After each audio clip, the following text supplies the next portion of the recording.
Assalamualaikum warahmatullahi wabarakatuh. Halo sahabat, salam sejahtera untuk kita semua. Apa kabar sahabat semua? Semoga selalu dalam keadaan sehat walafiat.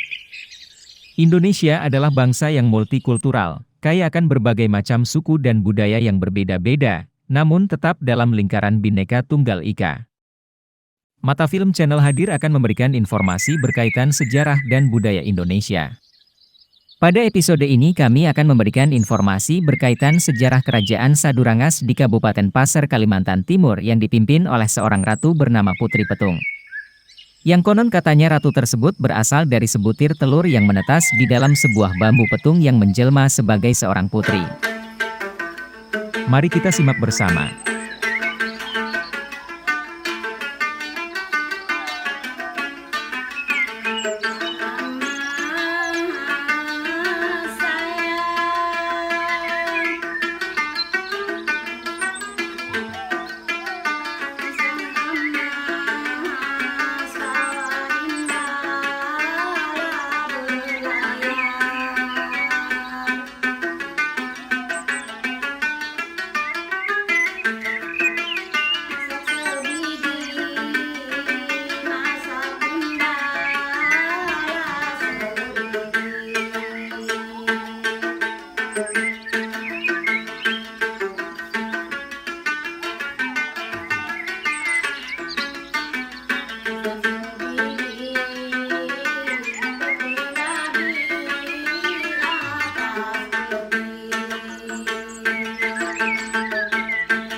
Sebelum kita memasuki informasi berkaitan sejarah Kerajaan Sadurangas, sekilas kami informasikan sejarah singkat Kabupaten Pasir, sejak masih berstatus kewedanaan. Sahabat Mata Film, sejak berakhirnya Pangeran Mangkujaya-Kesuma diberi gelar Sultan Ibrahim Haliluddin, yaitu Sultan terakhir yang memerintah dari tahun 1900 sampai dengan 1906 Masehi. Dilanjutkan masa perjuangan rakyat Pasir melawan kolonial Belanda 1906 sampai 1918. Kemudian wilayah Pasir berstatus kewedanaan di dalam wilayah Provinsi Kalimantan Selatan sampai dengan tahun 1959. Lahirnya Undang-Undang Nomor 27 Tahun 1959, tanggal 29 Desember 1959, wilayah Pasir direstui dan diresmikan menjadi Kepala Daerah Swatantra tingkat Kalimantan Selatan, menjadi daerah otonom, meliputi 9 kecamatan dan terdiri dari 91 desa. Kemudian disepakati pada setiap tanggal 29 Desember, ditetapkan sebagai hari jadi Kabupaten Pasir, yang selalu diperingati dengan melakukan upacara dan menampilkan kegiatan kesenian daerah yang bersumber dari kearifan lokal. Seiring berjalannya waktu, pada tanggal 3 Agustus 1961, daerah Swatantra tingkat 2 Pasir bergabung ke dalam wilayah Kalimantan Timur. Kemudian tanggal 13 Oktober 1987 melalui PP nomor 21 tahun 1987, Kabupaten Pasir yang semula terdiri dari 9 kecamatan menjadi 10 kecamatan. Yaitu dengan dimasukkannya Kecamatan Balikpapan seberang dari wilayah Kotamadya daerah tingkat 2 Balikpapan ke wilayah Pasir, dengan nama Kecamatan Penajam. Pasca reformasi, terbit Undang-Undang Nomor 7 Tahun 2002, tentang pembentukan Kabupaten Penajam Pasir Utara di Provinsi Kalimantan Timur, di mana 4 wilayah kecamatannya, yaitu Kecamatan Penajam, Babulu, Waru, dan Kecamatan Sepaku. Itulah sekilas sejarah Kabupaten Pasir dengan motonya Olomanin Aso Buen Siolondo, hari esok lebih baik dari hari ini. Mari kita lanjutkan dengan informasi sejarah Kerajaan Sadurangas.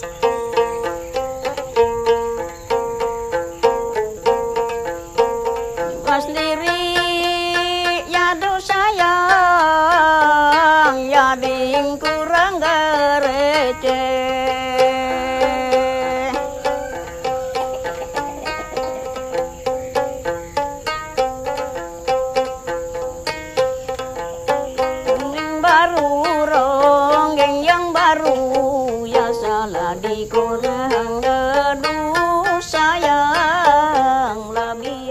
Kisah ini bermula pada sekitar awal abad ke-16 yang mana di kerajaan Kuripan dan Daha diperintah seorang raja yang bernama Sukarama. Raja ini terkenal dengan sifat buruknya yang kejam dan zalim dan terkenal pula sebagai seorang pemburu wanita. Sebelum menjadi raja, Sukarama diam-diam mempunyai hasrat kepada kakak iparnya sendiri Ratu Permaisuri, ibu Pangeran Samudera. Kecantikan Ratu Permaisuri membuat Sukarama tak mampu membendung hasrat dan nafsunya yang menggelora di benaknya. Seiring berjalannya waktu, Sukarama tak mampu lagi membendung nafsu dan birahinya. Pikiran kotor jiwa iblisnya muncul. Secara diam-diam Sukarama tega menyuruh salah seorang prajurit kerajaan untuk membunuh kakak kandungnya sendiri, Sang Sakar Sungsang, yang saat itu menjadi Raja Kuripan Daha yang berkedudukan di Candi Agung Amuntai, Kalimantan Selatan. Aku perintahkan kau bunuh Sakar Sungsang. Gunakan keris ini. Masuklah kau mengendap-endap di kamar pertapaannya. Kau tancapkan keris ini ke jantungnya. Kau laksanakan perintahku dengan baik. Kau dengar?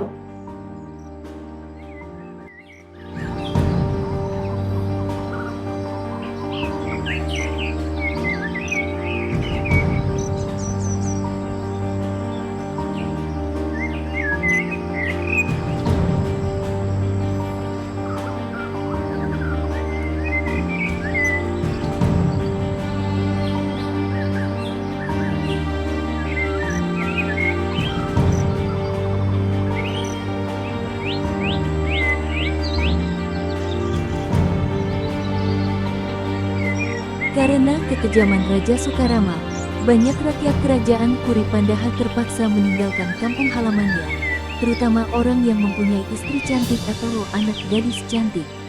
Perasaan gelisah dan takut terus menghantui kehidupan masyarakat sehingga tak ada lagi ketenangan jiwa mereka.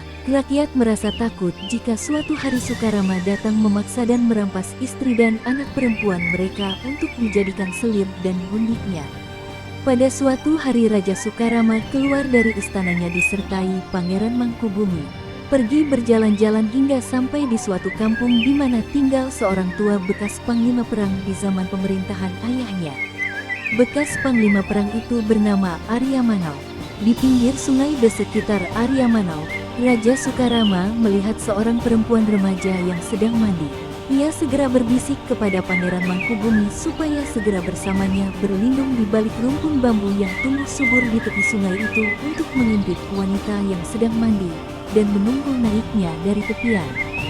Begitu wanita remaja itu selesai mandi, wanita itu naik dari tepian dan melintasi rumpun bambu, tempat Raja Sukarama dan Pangeran Mangkubumi bersembunyi. Secara tiba-tiba segera saja Sukarama menyergap dan menyeretnya ke balik rumpun bambu. Namun wanita itu tidak tinggal diam, karena dia sangat terkejut dan ketakutan, lebih lagi setelah orang yang menangkapnya itu adalah Raja Sukarama, yang telah menjadi buah bibir orang banyak. Maka ia pun berteriak sekuat tenaganya menjerit meminta tolong, memanggil-manggil ayahnya yang sedang berada di rumah, yang memang tidak jauh dari tempat kejadian. Arya Manau yang mendengar teriakan anaknya itu, ia pun serta-merta keluar dari rumahnya dan diiringi oleh adiknya bernama Gruntung Manau, yang masing-masing membawa parang bungkul terhunus di tangannya. Sesampai di tempat kejadian, Arya Manau dan Gruntung Manau melihat Raja Sukarama dan Pangeran Mangkubumi sedang berusaha memperkosa anaknya. Maka tanpa banyak bicara lagi, keduanya langsung menyerang kedua bangsawan itu. Perkelahian sengit terjadi. Perkelahian 2 lawan 2 tak dapat dihindari lagi dan segera terjadi. Arya Manau menghadapi Raja Sukarama, sedang Gruntung Manau menghadapi Pangeran Mangkubumi. Perkelahian tersebut cukup lama dan seimbang, serta keempat insan yang sedang bergulat mencari sasaran maut lawannya sama-sama tidak mempan senjata. Mereka sama-sama kebal. Perkelahian pun tambah sengit, apalagi keempatnya masing-masing menguasai ilmu bela diri mandraguna. Pada suatu kesempatan Gruntung Manau terjatuh dan hampir tewas oleh serangan Pangeran Mangkubumi. Secara tak sengaja tangannya terpegang bambu runcing dan langsung menombakkan ke dada Pangeran Mangkubumi. Melihat kejadian, Pangeran Mangkubumi telah jatuh tersungkur dan tewas berlumuran darah. Akhirnya Raja Sukarama melarikan diri dari musuhnya dan meninggalkan mayat saudara sepupunya yang sangat setia kepadanya. Sahabat Mata Film, bagi Anda yang ingin mengikuti kisah selanjutnya, jangan lupa like, subscribe agar Anda tidak ketinggalan kisah lainnya. Dan jika Anda menyukainya, silahkan bagikan cerita ini kepada teman Anda.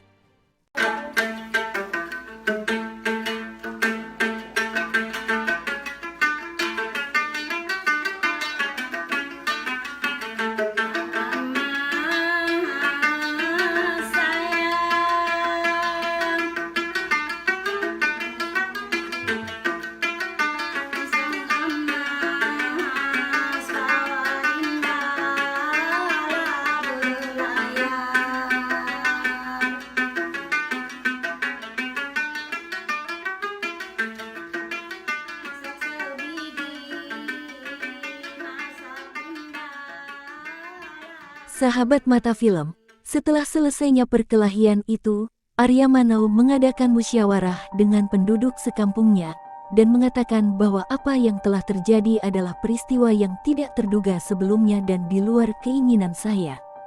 Resiko yang akan kita hadapi selanjutnya, Raja Sukarama yang kejam dan zalim itu bukan saja akan menghukum saya dan Geruntung Manau, tetapi ia pasti akan menjatuhkan hukuman ketimpa bumi bagi kita semua rakyat kampung ini. Karena itu, kata Arya Manau, satu-satunya bagi kita semua penduduk kampung ini ialah melarikan diri dan meninggalkan kerajaan Kuripandaha.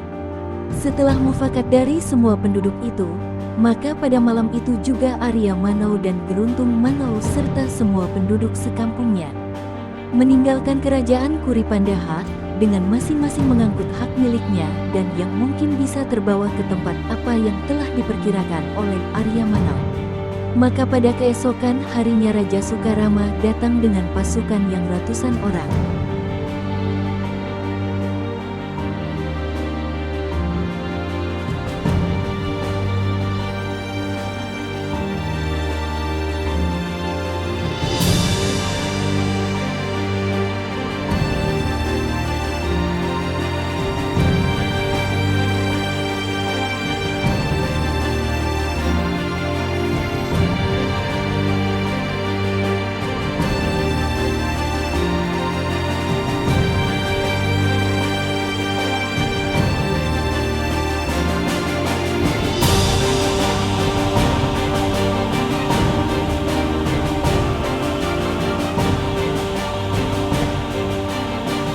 Alangkah terkejut dan kecewanya Raja Sukarama karena Arya Manau dan Geruntung Manau menghilang bersama semua penduduk sekampungnya dan tidak seorang je pun yang ketinggalan. Setelah rombongan pengungsi dari kerajaan Kuripandaha di bawah pimpinan dua saudara Arya Manau dan Geruntung Manau beberapa hari berjalan menembus hutan belantara menuju arah utara, maka rombongan tersebut tiba dan di suatu sungai yang sedang banjir besar dengan deras mengalir ke arah timur. Karena terhalang oleh sungai yang sedang banjir besar, maka rombongan pengungsi dari Kuripandaha terpaksa tertahan dan beristirahat di ketinggian tepi sungai, yaitu kepala Sungai Kandilo cabang kiri bernama Sungai Samu. Sementara rombongan tersebut beristirahat, timbullah pemikiran di kalangan mereka untuk bertahan di tempat itu. Oleh karena menurut pendapatnya bahwa tanah di sekitar itu adalah sangat baik untuk ditanami padi ladang. Dengan adanya maksud di antara mereka agar rombongan itu bertahan di tempat mereka sedang beristirahat itu, maka diadakanlah permusyawaratan beberapa kali. Di samping pemeriksaan keadaan tanah sekitarnya, maka akhirnya didapat kata sepakat dari semua rombongan untuk bertahan di tempat itu, membuat ladang padi karena dikhawatirkan mendapat pengejaran dari pasukan Raja Sukarama. Maka perkampungan mereka dibuat pagar keliling dengan susunan batu yang cukup tinggi sehingga tempat itu dinamai Libur Dinding.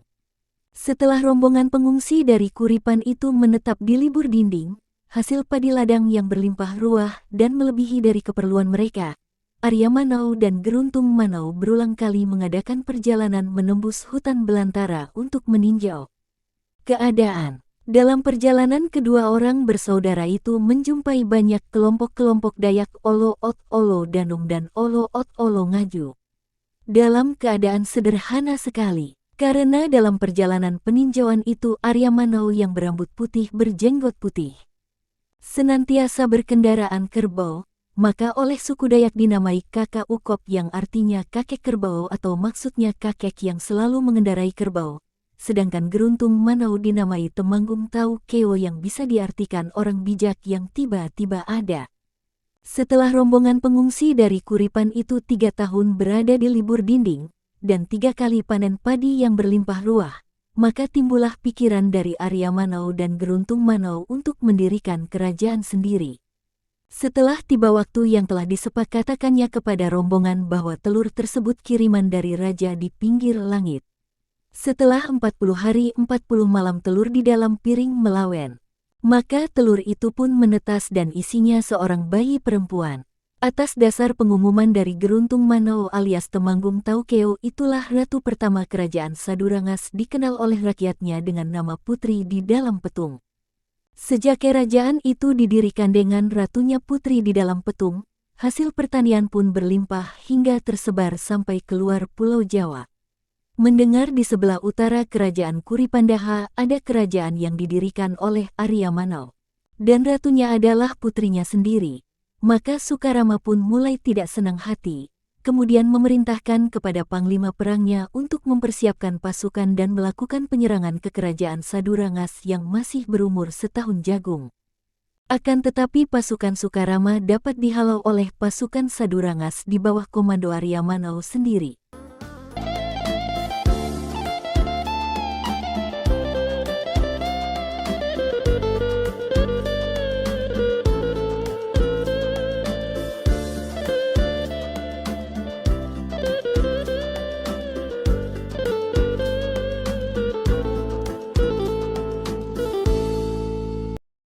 Pada tahun 928 Hijriah atau bertepatan tahun 1521 Maladiah, di Teluk Adang berlabuh 5 buah kapal layar yang memakai bendera berwarna hijau, berlambangkan bulan sabit bintang berwarna putih, bertuliskan huruf Arab berwarna kuning emas. Dengan kalimat La ilaha illallah Muhammad Rasulullah. 5 buah kapal layar itu adalah kapal ekspedisi penyiar agama Islam dari Giri yang dipimpin oleh seorang yang bernama Abu Mansur Indrajaya. Secara tiba-tiba puluhan perahu kecil bergerak cepat mencoba mendekati kapal ekspedisi itu, namun secara tiba-tiba pula membalik layar menjauhi kapal tersebut. Perahu-perahu kecil itu adalah perahu-perahu bajak laut yang bersarang di Teluk Adang. Karena melihat perlengkapan kapal layar itu cukup kuat bahkan dipersenjatai dengan meriam sehingga tidak berani menyerang. Melihat gelagat tersebut, maka dari pihak ekspedisi penyiar agama Islam berusaha memanggil-manggil untuk merapat ke kapal namun perahu kecil itu tetap melaju menjauhi kapal. Setelah beberapa hari kemudian ada sebuah perahu bajak laut yang datang dan langsung merapat pada kapal, dengan membawa 3 orang penumpangnya dan semua tidak membawa senjata. Seorang di antaranya sudah tua bernama Lamululuang. Dari ketiga bajak laut itulah pihak ekspedisi penyiar agama Islam, mendapat keterangan bahwa di daratan tempat mereka berlabuh itu ada sebuah kerajaan yang bernama Sadurangas. Selanjutnya diperoleh keterangan dan petunjuk jalan yang menuju ke ibu kota negeri kerajaan Sadurangas. Ada 2 jalan untuk menuju negeri Sadurangas. Pertama melalui Sungai Modang kemudian menembus hutan belantara arah ke barat. Kedua masuk Sungai Kandilo kemudian dengan perahu kecil mudik ke hulu hingga sampai ke tepian negeri Libur Dinding. Abu Mansur Indrajaya pimpinan ekspedisi penyiar agama Islam, mengambil keputusan untuk datang ke ibu negeri kerajaan Sadurangas di Libur Dinding melalui Sungai Kandilo. Demikianlah kelima buah ekspedisi penyiar agama Islam memasuki Sungai Kandilo. Setelah beberapa hari mendayung mudik tibalah kelima kapal tersebut di Muara, suatu cabang sungai yang bernama Sungai Suatang. Abu Mansur Indrajaya setelah memperhatikan keadaan sekitarnya ia pun memerintahkan kelima kapal untuk berlabuh. Setelah 5 buah kapal ekspedisi itu menjatuhkan sauh, Indrajaya mendarat di lereng sebuah bukit batu cadas diiringi beberapa orang, termasuk 5 orang nahoda kapalnya. Sekembalinya Abu Mansyur Indrajaya dari daratan untuk kembali ke kapalnya, ia pun berkata, "Di tempat ini baik sekali kita jadikan pangkalan pertama untuk mengatur persiapan dan kegiatan kita selanjutnya. Besok pagi kita semua bekerja membersihkan hutan di atas bukit ini untuk selanjutnya mendirikan perumahan bagi kita semua." Pada keesokan harinya semua anggota ekspedisi agama Islam mulai bekerja giat membabat hutan di atas bukit batu cadas itu yang ternyata adalah berupa tanah dataran tinggi. Dalam waktu yang tidak begitu lama para anggota ekspedisi itu sudah selesai membangun perumahan yang diperlukan mereka yang jumlahnya lebih dari 300 orang. Bersamaan pembangunan perumahan, mereka juga membangun sebuah masjid yang kemudian oleh orang-orang yang telah masuk Islam diberi nama Masjid Dasar Tanah. Maksudnya masjid berlantai tanah. Masjid itulah yang pertama kali didirikan di wilayah kerajaan Sadurangas, yaitu pada tahun 928 Hijriah atau bertepatan dengan tahun 1521 Maladiah.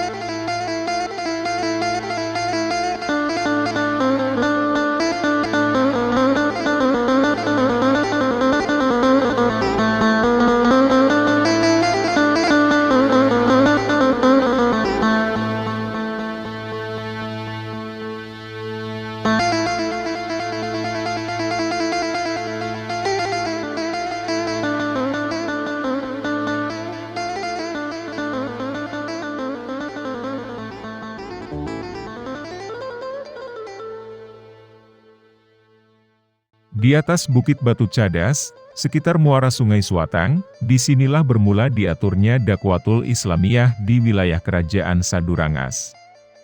Hatib Dayan adalah salah satu ulama peserta rombongan yang menetap di sekitar wilayah Sadurangas, yang telah beberapa kali mengunjungi ibu negeri Sadurangas di libur dinding dan bertemu langsung dengan Ratu Putri di dalam petung, Ratu Sadurangas, yang kemudian bermaksud mengawinkan Abu Mansyur Indrajaya dengan Ratu Putri di dalam petung. Maksud tersebut disampaikan kepada Abu Mansyur Indrajaya, dengan alasan dan pertimbangan, bahwa jika terjadi perkawinan tersebut maka akan lebih memudahkan dan mempercepat penyebaran agama Islam di wilayah kerajaan Sadurangas.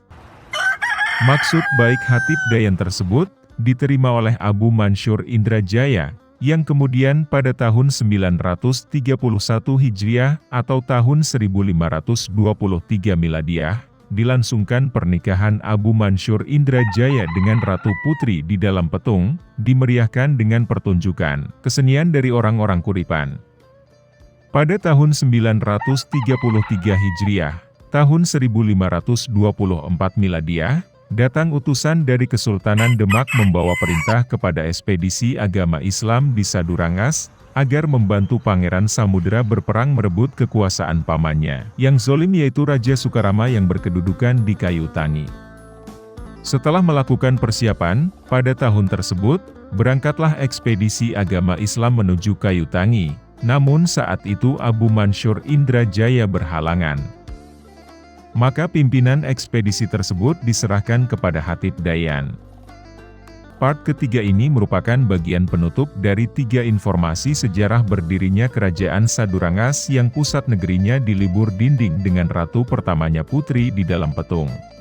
Pada episode yang akan datang mengulas misteri Putri yang berasal dari bambu petung, yang banyak menyimpan cerita legenda yang menarik untuk kita informasikan.